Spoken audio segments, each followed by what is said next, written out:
फायदा होईन या हिशोबाने आम्ही मासे पकडायला मळ्यात आलो होतो.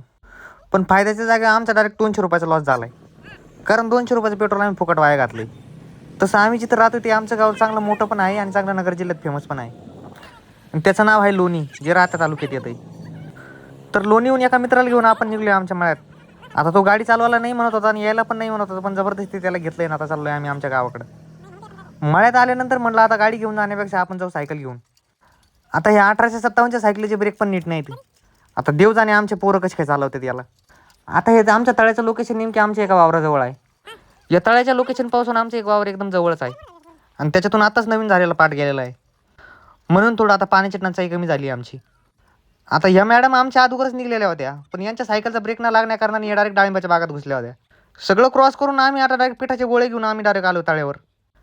आणि तळ्याच्या पाण्याने पीठ मळल्याशिवाय आम्हाला पर्याय नाही, कारण गळाला लावायला पीठ लागतंय. पोरांना म्हणलं घरी खायला पीठ नसलं तरी चालन, पण तुम्ही सगळं पीठ इकडे घेऊन या. कारण आम्ही आता माशांना पीठ खाऊ घालून संध्याकाळी मासेच खाणार आहोत. 3-4 तासाच्या मेहनतीनंतर आम्हाला फक्त 3च मासे भेटली होती. पण विषय एवढा आहे की फक्त ताजी भेटली. आणि गावात आले आम्हाला समजलं की या माशाची किंमत फक्त 100 रुपये किलो आहे आणि किलोमध्ये 4-5 मासे भेटतात. मग 200 रुपयाचं पेट्रोल घालूस तर 100 रुपयाची गावातच घेतले ते परवडलं असतं, असा आमचा हिशोब होता. पण ठीक आहे, जाऊन दे, जिथं झालं ते झालं. भेटूया आपण पुढच्या व्हिडिओ.